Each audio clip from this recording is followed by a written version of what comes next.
ഇപ്പോൾ മരിച്ച ഒരാളെ കാണിച്ചു കൊടുത്തെന്ന് വിചാരിച്ചു. അപ്പോൾ ആ സ്റ്റേറ്റ് അവർ കടന്നുപോയി അത്രയും ഇമോഷണൽ പിടിച്ചു വെച്ച ആളായിരിക്കാം. ആ വ്യക്തിനെ വീണ്ടും ഇതേ സെയിം ട്രിഗറിലേക്ക് കൊണ്ടുവന്നതിന് ശേഷം പിന്നീട് നോക്കിക്കോ ഈ പറയുന്ന ആളുകൾക്ക് മിക്കവർക്കും ഉറക്കം നഷ്ടപ്പെടാൻ തുടങ്ങും. ഹിപ്നോട്ടിസം ചെയ്തതിന് ശേഷം ഈ ഒരു ഉറക്കത്തിലേക്ക് പോകുന്നതിന് മുമ്പ് ഇതേ same hallucination, same thoughts, same dreams ഒക്കെ സംഭവിക്കും. വീണ്ടും സംഭവിച്ചു തുടങ്ങാം. അങ്ങനെ അവരുടെ മാനസിക നില തെറ്റും, മാനസിക നില തകരും. ഇപ്പം നിങ്ങളുടെ ഫ്രണ്ടിൽ നിൽക്കുന്ന ആളുകൾ മുഴുവൻ നഗ്നരാണെന്ന് കാണിച്ചു കൊടുക്കുക എന്ന് പറയും. ഇതിൻ്റെയൊക്കെ ഇമ്പാക്റ്റ് എന്ന് പറയുക വളരെ സെൻസിറ്റീവായിട്ടുള്ള ഇഷ്യൂ അത്. കാരണം ഈ പറയുന്ന വ്യക്തിക്ക് ഇതിനോട് എന്തെങ്കിലും രീതിയിലുള്ള ഇമോഷണൽ കണക്ഷൻ ഉണ്ടെങ്കിൽ പിന്നീട് ഇയാൾ മറ്റുള്ളവരെ കാണുന്ന ഇതേ ഇമോഷൻ, ഇതേ ഫീലിംഗ്. കാരണം എൻ്റെ ഫ്രണ്ടിൽ നിൽക്കുന്ന ഒരാളെ ഞാൻ പൂർണ്ണ നഗ്നയായിട്ട് കാണുമ്പോൾ അല്ലെങ്കിൽ പൂർണ്ണ നഗ്നമായിട്ട് കാണുമ്പോൾ അമ്മയ്ക്ക് അത് ഒരിക്കലും ആ ഇഷ്യൂവിനെ മറക്കാൻ പറ്റാത്ത സാഹചര്യം വന്നു കഴിഞ്ഞാൽ നമ്മളൊരു ഹാലൂസിനേഷൻ ചെയ്യും. അത് ഓരോ സ്റ്റേജ് ബൈ സ്റ്റേജ് ഹാലൂസിനേഷൻ കൊടുക്കുന്നതിനൊരു സ്റ്റേജ് ഉണ്ട്. ആ ഹാലൂസിനേറ്റ് ചെയ്ത് അമ്മേനെ ആ കുട്ടീനെ കാണിച്ചു കൊടുത്ത് അമ്മേനെ പറയാനുള്ള എല്ലാ വിഷമങ്ങളും ആ കുഞ്ഞിനോട് പറഞ്ഞ് അമ്മയുടെ ഇമോഷനെ ഒന്ന് റിലീസ് ചെയ്യും. പിന്നെ ഇവരെ ആ ഒരു സ്റ്റേറ്റിൽ നിന്ന് കൊണ്ടുവന്ന് കംപ്ലീറ്റ്ലി ഹീൽ ചെയ്തതിന് ശേഷമേ ചെയ്യാവുള്ളൂ. 2 തരത്തിലുള്ള ഹിപ്നോട്ടിസം. ഒന്ന് എൻ്റർടൈൻമെൻറ്റ് ഹിപ്നോട്ടിസം, അത് സ്റ്റേജ് ഹിപ്നോസിസ് നമ്മൾ കാണുന്ന പോലെ. 2 തെറാപ്യൂട്ടിക്കൽ അപ്രോച്ച്. അപ്പോൾ ഈ തെറാപ്യൂട്ടിക്കൽ അപ്രോച്ചിനുള്ളവർ കമ്പയർ ചെയ്യുമ്പോൾ എൻ്റർടൈൻമെൻറ്റ് ഹിപ്നോട്ടിസ്റ്റുകൾ മിക്കവും ക്വാളിഫൈഡ് അല്ല. അവരെന്താ ചെയ്യണമെന്ന് പോലും അറിയില്ല. ഈ ഹിപ്നോട്ടിസം ചെയ്യുമ്പം ആളുകളെല്ലാം നഗ്നരാക്കുന്നു, അല്ലെങ്കിൽ മരിച്ചു പോയ ആളെ ഫ്രണ്ടിലേക്ക് കൊണ്ടുവരുന്നു, പ്രേതങ്ങളെ കാണിച്ചു കൊടുക്കുന്നു. ഇതൊക്കെ ആളുകളുടെ മാനസിക നില തെറ്റിക്കുന്ന ഒന്നല്ലേ? ഇത്തരത്തിൽ ഹിപ്നോട്ടിസ് ചെയ്യുന്ന ആളുകൾക്ക് നാളെ എന്തെങ്കിലും സംഭവിച്ചു കഴിഞ്ഞാൽ ആരുത്തരം പറയും? നിങ്ങൾ അതിന് സമാധാനം പറയുമോ? അതായത് ഈ ചെയ്യുന്ന ആളുകൾ അവരതിന് സമാധാനം പറയുമോ? അതൊരു വളരെ കോൺട്രവേഴ്ഷ്യൽ ആയിട്ടുള്ളൊരു ക്വസ്റ്റ്യനാണ്. കാരണം നമുക്കറിയാം, ഇപ്പോൾ നമ്മളിപ്പോൾ എവിടെ നോക്കിയാലും സ്ട്രീറ്റിൽ എവിടെ നോക്കിയാലും ഹിപ്നോട്ടിസ്റ്റുകളുടെ ബഹളമാണ്. ഒരു റീച്ചിന് വേണ്ടി ചെയ്യുന്നതായിരിക്കും. നിങ്ങൾ പറഞ്ഞ പോലെ ആദ്യം റീച്ചിന് വേണ്ടി ചെയ്ത സാധനം ഇതെല്ലാം ഒരു ആളെ ഹാലുസിനേറ്റ് ചെയ്തു, അവളെ കാണിച്ചു എന്നൊക്കെ പറയും. എന്തിന് ചെയ്യുന്നു എന്നുള്ളൊരു ക്വസ്റ്റ്യൻ അവിടെയുണ്ട്. ഇവരെന്തിനാണ് ഈ സംഭവം ചെയ്യുന്നത്? എനിക്ക് തോന്നുന്നു അവരുടെ എൻ്റർടൈൻമെൻറ്റിന് വേണ്ടിയിട്ടാണ് ചെയ്യുന്നത്. അതായത് അവരുടെ റീച്ച് കൂട്ടുക, മറ്റുള്ളവരെ ഇങ്ങനെയൊക്കെ ചെയ്ത് കാണിക്കുമ്പോഴത്തേക്ക് അവരുടെ റീച്ച് കൂടും, അവരെ 10 പേരറിയും. അതിന് വേണ്ടിയിട്ടല്ലേ അവരില്ല ഇത് ചെയ്യുന്നത്. കറക്റ്റ്. ഇപ്പം പറഞ്ഞതിൻ്റെ ഉത്തരം ഞാൻ 2 തരത്തിലുള്ള ഹിപ്നോട്ടിസുകളുണ്ട്. ഒന്ന് എൻ്റർടൈൻമെൻറ്റ് ഹിപ്നോട്ടിസം, അത് സ്റ്റേജ് ഹിപ്നോസിസ് നമ്മൾ കാണുന്ന പോലെ. 2 തെറാപ്യൂട്ടിക്കൽ അപ്രോച്ച്. അപ്പോൾ ഈ തെറാപ്യൂട്ടിക്കൽ അപ്രോച്ചിനുള്ളവർ കമ്പയർ ചെയ്യുമ്പോൾ എൻ്റർടൈൻമെൻറ്റ് ഹിപ്നോട്ടിസ്റ്റുകൾ മിക്കവും ക്വാളിഫൈഡ് അല്ല. അവരെന്താ ചെയ്യണമെന്ന് പോലും അറിയില്ല. പക്ഷേ തെറാപ്യൂട്ടിക്കൽ അപ്രോച്ചാണ്. ഹിപ്നോസിസിൽ എപ്പോഴും ഒരുപാട് ഡിവിഷൻസ് ഉണ്ട്. അതിൽ 1-2 ഡിവിഷൻസിൽ ഒരെണ്ണം മാത്രമാണ് ഈ എൻ്റർടൈൻമെൻറ്റ് ഹിപ്നോസിസ് എന്ന് പറയുന്നത്. അപ്പോൾ അത് വെച്ചിട്ടാണ് നമ്മൾ ഈ കാണുന്ന ഇഷ്യൂസ് മുഴുവനും. നമ്മളിപ്പോൾ ഹാലുസിനേഷൻ കാണുന്നുണ്ട്, മറ്റുള്ളവരെ മരിച്ച ആളെ കാണിച്ചു കൊടുക്കുന്നുണ്ട്. അത് റീച്ചിന് വേണ്ടി ചെയ്യുന്നതാണ്. അത് എൻ്റർടൈൻമെൻറ്റ് ആണ് അവരെ സംബന്ധിച്ചിടത്തോളം, പക്ഷേ എൻ്റർടൈൻമെൻറ്റ് അല്ല. ഇതിൻ്റെ പ്രശ്നം എന്ന് വെച്ചാൽ ഈ ഹിപ്നോട്ടിക് സ്റ്റേറ്റിലേക്ക് ഇവർ കടന്നു പോയി കഴിഞ്ഞാൽ അടുത്തത് പോകാൻ പോകുന്നത് PTSD എന്ന് കേട്ടിട്ടുണ്ടോ? ഇല്ല. PTSD post traumatic stress disorder എന്ന് പറയും. അവർ ഓൾറെഡി ഇതേ സിറ്റുവേഷൻ കടന്നു പോയിട്ടുണ്ടാവും. ഇപ്പോൾ മരിച്ച ഒരാളെ കാണിച്ചു കൊടുത്തെന്ന് വിചാരിച്ചു. അപ്പോൾ ആ സ്റ്റേറ്റ് അവർ കടന്നുപോയി അത്രയും ഇമോഷണൽ പിടിച്ചു വെച്ച ആളായിരിക്കാം. ആ വ്യക്തിനെ വീണ്ടും ഇതേ സെയിം ട്രിഗറിലേക്ക് കൊണ്ടുവന്നതിന് ശേഷം പിന്നീട് നോക്കിക്കോ ഈ പറയുന്ന ആളുകൾക്ക് മിക്കവർക്കും ഉറക്കം നഷ്ടപ്പെടാൻ തുടങ്ങും. ഹിപ്നോളജിക്കൽ ഹാലൂസിനേഷൻ എന്ന് പറയും. എന്ന് വെച്ചാൽ ഹിപ്നോട്ടിസം ചെയ്തതിന് ശേഷം ഈ ഒരു ഉറക്കത്തിലേക്ക് പോകുന്നതിന് മുമ്പ് ഇതേ same hallucination, same thoughts, same dreams ഒക്കെ സംഭവിക്കും. വീണ്ടും സംഭവിച്ചു തുടങ്ങാം. അങ്ങനെ അവരുടെ മാനസിക നില തെറ്റും, മാനസിക നില തകരും. ഇത് പ്രോപ്പർലി യൂസ് ചെയ്യേണ്ടതാണ്. തെറാപ്യൂട്ടിക്കൽ അപ്രോച്ചിൽ നമ്മൾ തെറാപ്പിക്ക് ചെയ്യുമ്പോൾ നമ്മൾ ഹാലൂസിനേഷൻസ് കൊടുക്കാറുണ്ട്. എല്ലാ സ്ഥലത്തും ആവശ്യമില്ല സംഭവം. അതിനെയാണ് നമ്മൾ ഒരു കൺസെൻറ്റ് എന്ന് പറയും. അതായത് ഹിപ്നോട്ടിക് കൺസെൻറ്റ് എന്ന് പറയും. ആ കൺസെൻറ്റ് എടുത്തതിന് ശേഷം മാത്രമേ ചെയ്യാവുള്ളൂ. അങ്ങനെ എൻ്റർടൈൻമെൻറ്റ് ചെയ്യുന്നവരാണെങ്കിലും കൺസെൻറ്റ് എടുക്കുന്നുണ്ടോ?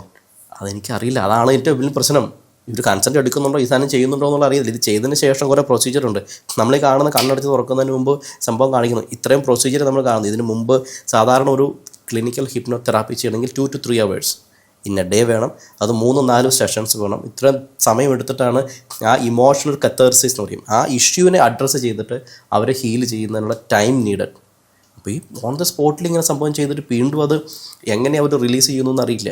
അല്ല, ഇങ്ങനെയുള്ള ആളുകൾ ചെയ്യുന്നതെന്ന് വെച്ച് കഴിഞ്ഞാൽ മറ്റുള്ളവരുടെ ഇമോഷൻ, അവരുടെ സങ്കടമാവാം, വിഷമമായിരിക്കാം, അല്ലെങ്കിൽ അവരെ പൊട്ടനാക്കുന്നതായിരിക്കാം.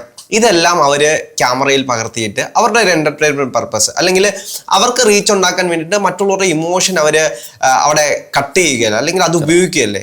ആ ഇമോഷനെ മാക്സിമം യൂട്ടിലൈസ് ചെയ്യുക എന്ന് പറയും. അത് ഇപ്പോൾ നമ്മൾ കഴിഞ്ഞ ദിവസമൊക്കെയാണ് സംഭവം കണ്ടതുപോലെ ഹിപ്നോട്ടിക് സ്റ്റേറ്റിലേക്ക് കൊണ്ടുവന്നിട്ട് നിങ്ങളുടെ ഫ്രണ്ടിൽ നിൽക്കുന്ന ആളുകൾ മുഴുവൻ നഗ്നരാണെന്ന് കാണിച്ചു കൊടുക്കുക എന്ന് പറയും. ഇതിൻ്റെയൊക്കെ ഇമ്പാക്റ്റ് എന്ന് പറയുക വളരെ സെൻസിറ്റീവായിട്ടുള്ള ഇഷ്യൂ അത്. കാരണം ഈ പറയുന്ന വ്യക്തിക്ക് ഇതിനോട് എന്തെങ്കിലും രീതിയിലുള്ള ഇമോഷണൽ കണക്ഷൻ ഉണ്ടെങ്കിൽ പിന്നീട് ഇയാൾ മറ്റുള്ളവരെ കാണുന്ന ഇതേ ഇമോഷൻ ഇതേ ഫീലിംഗ്. കാരണം എൻ്റെ ഫ്രണ്ടിൽ നിൽക്കുന്ന ഒരാളെ ഞാൻ പൂർണ്ണ നഗ്നയായിട്ട് കാണുമ്പോൾ അല്ലെങ്കിൽ പൂർണ്ണ നഗ്നമായിട്ട് കാണുമ്പോൾ എനിക്കൊരു സെക്ഷൽ ഫീലിംഗ് അല്ലേ അവർ ഡെഫിനറ്റ്ലി അങ്ങനെ വന്നു കഴിഞ്ഞാൽ ഞാൻ പിന്നെ അവരോട് ഞാൻ ആ രീതിയിലായിരിക്കത്തില്ല പെരുമാറുന്നത്. പിന്നീട് ഇത് ഉറക്കത്തിൽ വരാൻ തുടങ്ങും. ഈ ഹിപ്നോട്ടിക് സ്റ്റേറ്റ് എന്നിട്ട് ഉറക്കത്തിൻ്റെ അവസ്ഥയാണ്. കിടന്നുറങ്ങുമ്പോൾ ഇതേ തോട്ട്സ് ജനറേറ്റ് ചെയ്യും.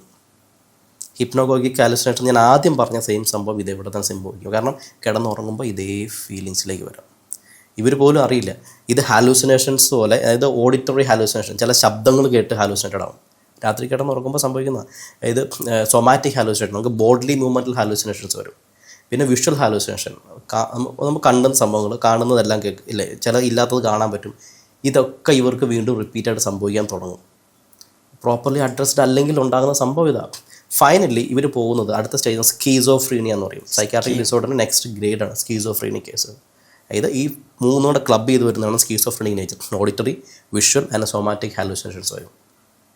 മൊത്തത്തിലൊരു ഭ്രാന്തൻ എന്നൊരു ലെവലിലേക്ക്. ഈ എൻ്റർടൈൻമെൻറ്റ് ഹിപ്നോട്ടിസ്റ്റ് മിക്ക ആളുകൾക്കും ഇവർക്ക് അറിയില്ല, അത് അവർ ക്വാളിഫൈഡ് അല്ലെന്ന് എനിക്ക് തോന്നുന്നു മിക്ക ആളുകളും. അപ്പം അവരത് for the purpose for the video റീച്ചിന് വേണ്ടി ചെയ്യുന്നതായിരിക്കാം. ശരിക്കും തെറാപ്യൂട്ടിക്കൽ അപ്രോച്ചിൽ ഇപ്പോൾ എൻ്റെ അടുത്തൊരു തെറാപ്പിക്ക് വരുവാണെങ്കിൽ ഒരു അമ്മ, ആ അമ്മയുടെ കുഞ്ഞ് മരിച്ചു എന്ന് വിചാരിച്ചു. സ്വാഭാവികമായിട്ടും അമ്മമാർക്ക് ഭയങ്കര പെയിൻ ഉണ്ടാവില്ലേ. കുഞ്ഞ് മരിച്ചു കഴിയുമ്പോൾ ഒരു ഇമോഷണൽ ട്രോമ താങ്ങാൻ പറ്റത്തില്ല. അപ്പോൾ അങ്ങനെയുള്ള എൻ്റെ തെറാപ്പിയിലേക്ക് വന്നിട്ടുണ്ട്. അപ്പോൾ അങ്ങനെയുള്ള സിറ്റുവേഷൻ മാത്രമാണ് നമ്മൾ ഹാലൂസിനേഷൻസ് കൊടുക്കുകയും അമ്മയ്ക്ക് അത് ഒരിക്കലും ആ ഇഷ്യൂവിനെ മറക്കാൻ പറ്റാത്ത സാഹചര്യം വന്നു കഴിഞ്ഞാൽ നമ്മളൊരു ഹാലൂസിനേഷൻ ചെയ്യും. അത് ഓരോ സ്റ്റേജ് ബൈ സ്റ്റേജ് ഹാലൂസിനേഷൻ കൊടുക്കുന്നതിന് ഒരു സ്റ്റേജ് ഉണ്ട്.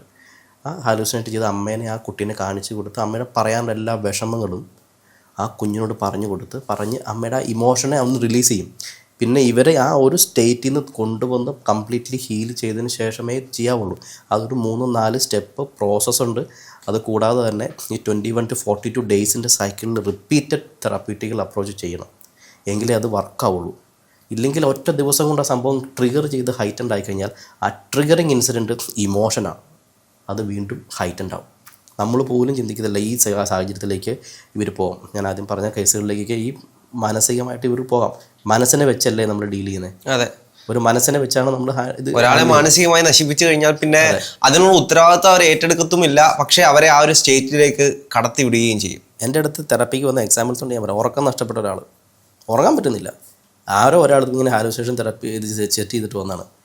പിന്നെ പുള്ളിക്ക് ഉറക്കമില്ല. ഞാൻ ആദ്യം പറഞ്ഞില്ലേ പോസ്റ്റ് ട്രോമാറ്റിക് സ്ട്രെസ് ഡിസോർഡർ എന്ന് പറഞ്ഞില്ല, ഉറക്കമില്ല. 1-2 വർഷമായിട്ട് പുള്ളിക്ക് അവസ്ഥയായിരുന്നു. പിന്നെ തെറാപ്പി ചെയ്ത് കഴിഞ്ഞാൽ ഓക്കെ, ഇപ്പോൾ കിടന്ന് ഉറങ്ങാൻ പറ്റും സുഖമായിട്ട്. അത് ഒറ്റ സിറ്റിംഗ് അല്ല കേട്ടോ, 3-4 സിറ്റിംഗ് എടുത്തതിന് ശേഷമാണ് റെഡിയായത്.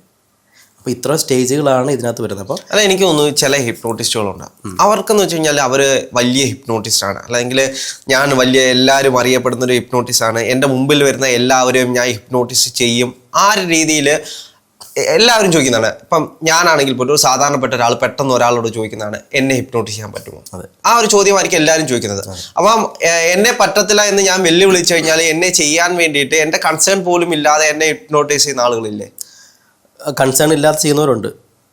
ശരിക്കും കൺസേൺ ഇല്ലാണ്ട് ചെയ്യാൻ പാടില്ലെന്നുള്ളതാണ്, ചെയ്യാൻ പറ്റത്തില്ലെന്നാണ്. പക്ഷേ ഈ കുട്ടികൾക്ക് ആകുമ്പോൾ, ചെറിയ പ്രായമുള്ള പിള്ളേർക്കാണെങ്കിൽ അവർ പെട്ടെന്ന് ഒരു ഹാലൂസിനേറ്റഡ് സ്റ്റേറ്റിലേക്ക് പോകാം എളുപ്പം. അല്ല, അങ്ങനെ ചെയ്യുന്ന ഹാലൂസിനേഷൻ, അതായത് ആ ഒരു ഹിപ്നോട്ടിസം അവരുടെ മെന്റൽ സ്റ്റേറ്റിനെ ബാധിക്കുമോ? അതാണ് ഞാൻ പറഞ്ഞത്, definitely it will affect dum. നമ്മൾ സബ് കോൺഷ്യസ് മൈൻഡിലേക്ക് നമ്മൾ എന്ത് സാധനം പമ്പ് ചെയ്യുന്നോ അത് ഇമ്പാക്റ്റ് ചെയ്തിരിക്കും. നമ്മളൊരു കളിക്ക് വേണ്ടി ചെയ്യുകയാണെങ്കിൽ പോലും അത് ബാധിക്കും. അതുകൊണ്ടാണ് ഹിപ്നോസിന് 2 രീതിയിലുണ്ട്. പോസിറ്റീവ് ഹാലൂസിനേഷൻസ് കൊടുക്കാം, നെഗറ്റീവ് ഹാലൂസിനേഷൻസ് കൊടുക്കാം. ഈ പോസിറ്റീവ് ഹാലൂസിനേഷൻ എന്ന് പറയുന്നത് നമുക്ക് ചിലപ്പോൾ ഈ വെള്ളം ചിലപ്പോൾ നമുക്ക് ജ്യൂസാക്കി കൊടുക്കാം. നിന്നിപ്പോൾ നമ്മൾ സ്റ്റക്കായിപ്പോയി, ഷർട്ടിൻ്റെ കളർ മാറിപ്പോയി, വേറെ കളർ, പേര് മറന്നു, അങ്ങനെ കുറേ കാര്യങ്ങൾ, അമ്നേഷ്യ, അങ്ങനെ കുറേ കാര്യങ്ങൾ കൊടുക്കാം. പക്ഷേ ഇത് എക്സ്ട്രീം ഇമോഷണൽ ട്രിഗർ ഉള്ള ഇൻസിഡൻസ് ആണ് ഇവരെടുത്ത് കൊടുക്കുന്നത്.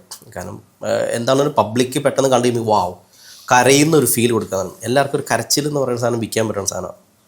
അതെ. അപ്പോൾ അതാണ് ഏറ്റവും കൂടുതൽ നമ്മൾ കണ്ടിട്ടുള്ള ഈ സ്റ്റേറ്റുകളെല്ലാം ഒരു ഇമോഷണൽ കരച്ചിലായിരിക്കും.